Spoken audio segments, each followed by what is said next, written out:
well. But that's going to be it for the draft as we load up into the Land of Dawn. Ladies and gentlemen, the last day of the group stages. RRQ Akira versus S11 Gaming. Oh, you can already see the group up from both of the teams, right? They're just swapping sides right now as both teams, again, are just looking to just help their junglers get the buffs normally. Both junglers opting to go for the purple buff here. Yeah. So it's a very interesting path they're going to take. There's one thing that's very interesting though, yeah. Papa Dog. Is that it? Is that what I was going to point it out to you, man? Weapon mastery, right? He didn't go for it. He went for high and dry here, which is interesting. What do you think about this? It means that he is going for a lot of 1v1 damage coming in. But of course, on the side of RRQ Akira, they also actually went for the Martis in the EXP lane instead. So both teams, again, going to be very aggressive. But I do think that as far as wave clear goes, RRQ Akira has a bit of a lead with the Beatrix, with the Lunox, as well as the Martis. So I think in the early game, that kind of speed and how you can rotate will be critical in deciding who arrives to the fights first. See, this is why it's so interesting with drafts, because both teams super flex, right? We didn't initially we were like, where's Joy going? She goes in the jungle, okay. Then you have the Kadita in the mid lane not roaming. You have the Cho on the roam, and on the other side, same thing. You actually have the Fredrin in the jungle, right, doing that, and then it was the Martiz, who we have seen in the jungle as well often, but he's in the hands of Takashi here, and that matchup alone, Takashi versus Papa Dog.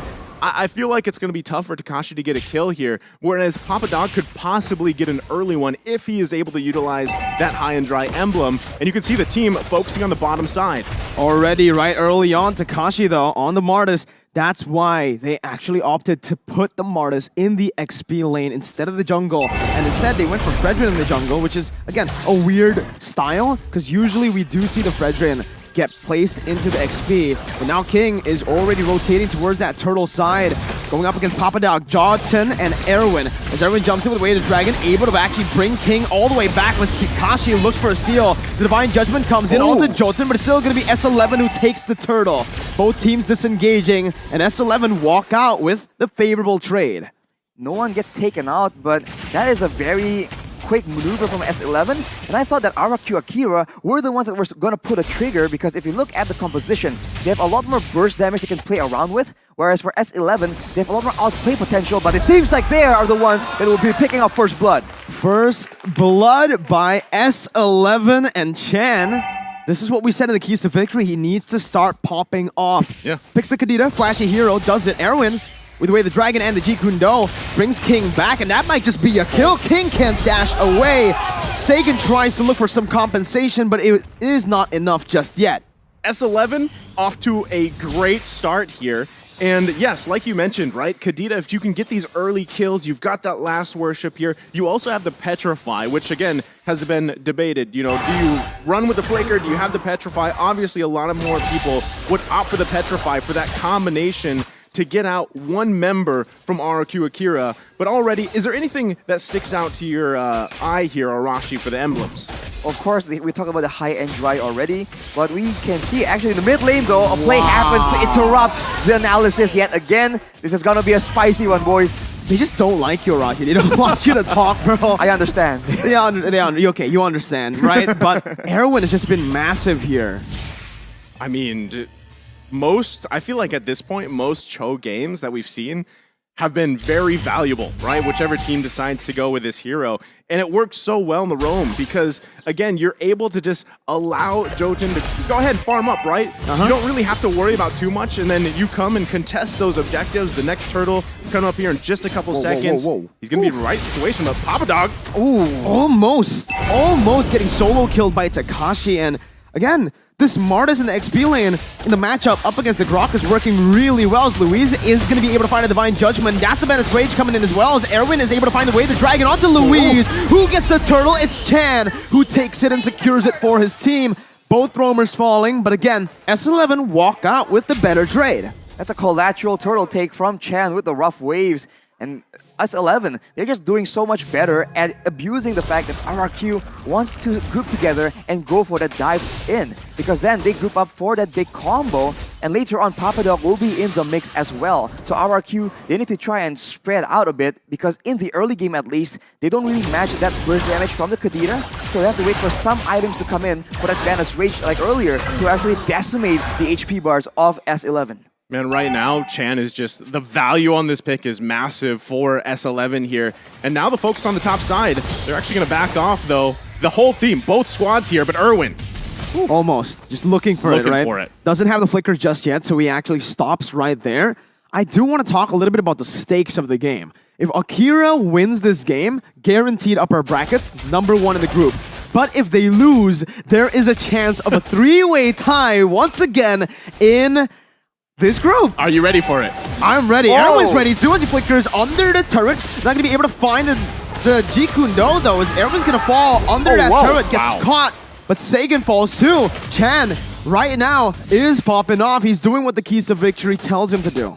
Sagan he listens, bro. Almost instantly gets deleted. I thought he was going to survive, but he got clipped by the rough waves, and that instantly bursted him down. So Chen is so massive right now, but in the bottom side. The wild charge just stops Takashi unless he's able to do something here. Nope. Nothing magical there. He's just going to get taken down. And RRQ Akira are able to find a trade on a turret. Turret for kill. I mean, given the situation that S11 has, RRQ Akira has been finding ways to keep it as close as possible in terms of economy, right? That's best case scenario for them because they're going to have to claw back into this game. Right now, the pace obviously being set by S11. Next turtle's up. You can see even Papa Dog finding the positioning he needs to. And Luis doesn't have Divine Judgment, right? So this is most likely going to be another turtle going in the hands of S11, furthering their lead here objectively, and they'll be able to play around this as pretty much all of their members getting very comfortable in terms of itemization at this point in the game. This is why it's so difficult when you go for so many late game picks. We saw a similar story from Blacklist, but they are forced to concede so many objectives in the early game. But fortunately for them, they're still able to match the structure takes and even have a bit of a lead. Taking a look at the items right here, Hunter Strike for Takashi means that he can be a lot more aggressive, but Gusta Lagusta with the Blade of Despair will start doing a lot more damage, especially to the squishier members. But of course, once the lightning punching from Chen is completed, the already insane burst will get even worse for the side of RRQ Akira. Takashi was looking for a steal there, but will be caught on the wild charges. Erwin comes in to rotate, but Jotun's just going to be able to slay him down. The Divine Judgment comes onto Erwin right now as King is able to find a taunt. Sagan picks up the kill, a 1-for-1 right now. Ooh, Chen still able to get out. Jotun, once again, jumping back and forth, trying to get that last proc, but will just decide to disengage as Sagan comes in, just dealing some damage. And that whole time, Gusta Lagusta almost got taken out on the bottom side by Kai. So, I mean, that's just showing how much of a sort of vacation mode Kai has had. They might be focusing here on the bottom side, but Jotun not even going to let King and Luis get close enough. Still, though, Luis doesn't have the Divine Judgment. This is what RRQ Akira has to do. They have to play around Luis, and that's kind of been the trend for them throughout the group stage, is Luis finding those sets, whether he was playing the Lolita, whether it's the Kaja here. And still, if Gusta Lagusta can continue to grab a couple kills here and there, he's got weapon mastery himself, he will be a threat as the game goes on here. Luis, we have seen that he really does do a lot more flashy things when he has AoE crowd control that can set up his whole team for a big fight. But whoa, King! Erwin is able to find that right now, but everybody just collapses. The Petrify is massive by Chan. He finds the Lunox. Sagan's gonna fall. And Luis as well to Kai, who picks up a double. Gusta Lagusta rotates back into the mid lane, but it's a bit late. Takashi is gonna be caught there. Jumps in onto the bush, and S11, they've timed that perfectly for the neutral objective to spawn, and that's the Lord. I wonder if RRQ Akira can be considered doing good or bad right now, because they've been losing a lot of fights, but at the same time, they've been able to minimize the goal difference, the structure difference as well. But now with S11 taking that Lord, if they play the macro game properly and manage all three waves at the same time, they have a chance here to, at one fell swoop, just break down multiple turrets from the side of RRQ Akira. Man, Erwin... still, just finding these little moments here. We're going to take a look at the replay in just a second, presented by TikTok here. Look at that, right? This is what we call the TikTok play in the Philippines. Comes in with that combination and doesn't die. Like, he's able to survive as well. And then the double there from Kai. That is a massive value here for S11. What? Hey, yo, what happened? Chan just got caught.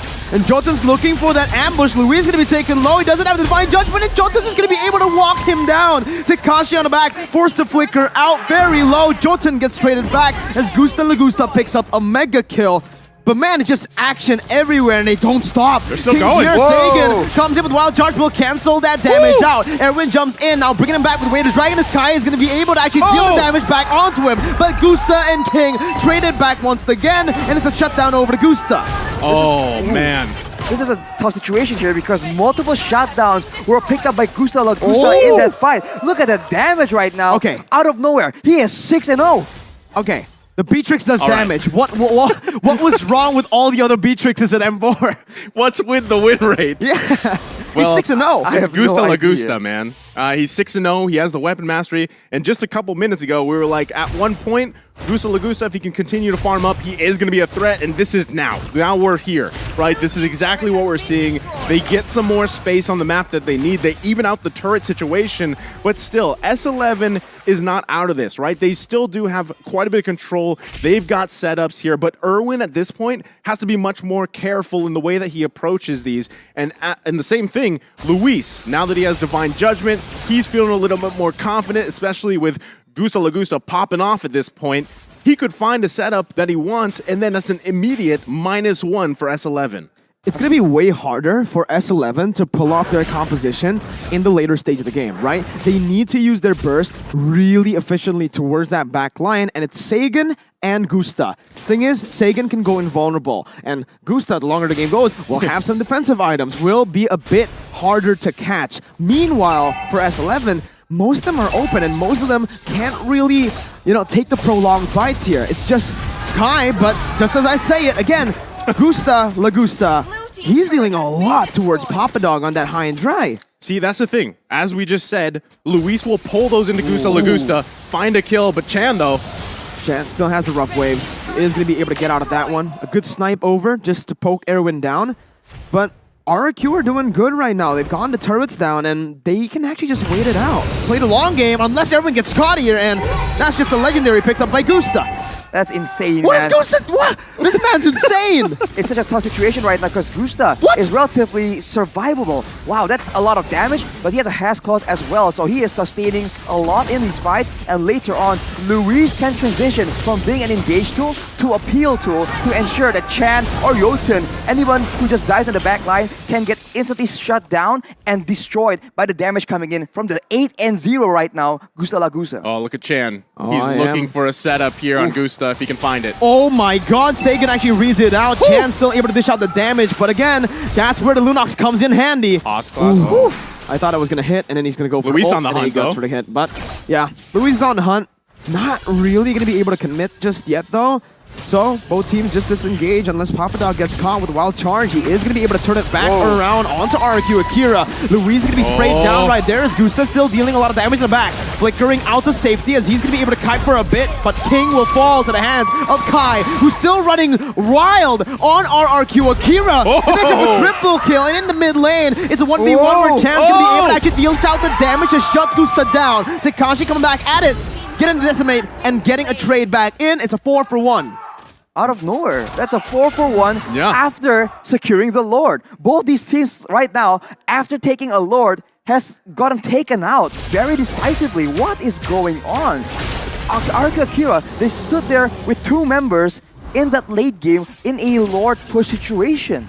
I mean, now we've been talking about Gusta La Gusta, and Kai has heard it, and he's like, what about me, right? He's 7-1 and 3, just had a massive play there. So either way, this game can be anybody's game. S11 still in a good position, and a lot of it still. It's the same thing mirrored across these two team compositions. Who gets that pick off? Who finds a person out of their team? I mean, if it's Papa Dog, great, right? If he can get someone from RRQ Akira out of here, and that target is most likely probably going to be Takashi, as we see him trying to focus on these side lane pushes a little bit. But still, as we're about a little over a minute away from that next Lord, it is going to be a crucial to who has the numbers advantage leading up to that objective. But taking a look at the items, how are things going here, Arashi? A Cursed Helmet and an Oracle for Jotun in the jungle. This is a bit of a hybrid build. He wants to do some damage. He needs to have enough to threaten the backline, but still be tanky enough to survive these big crazy fights. As I'm analyzing, the fight breaks open again, Mirko. That Divine Judgment was massive, finds the member, but Chan's gonna be able to trade it back onto Seiken, onto Gusta. Kai is still dashing away. Uncut Kai is the way of the dragon, brings King back, locks him down for Jotun to deal the damage back in. Erwin with the Jeet Kune Do knocks him up. It's an upset in the making once again, as it's another 4-for-1. Can they actually push into the base here? It's only They Luis. There's more than 20 seconds. They're going in. Erwin with a flicker combo and the Jeet Kune Do. The mini waves needs to be cleared out. Luis is trying his best to actually buy some he time. clears it. 5 seconds onto the Lunox right now. That's gonna be Luis jumping in again. And that's S11 Gaming pulling another stop to upset the odds. RRQ Akira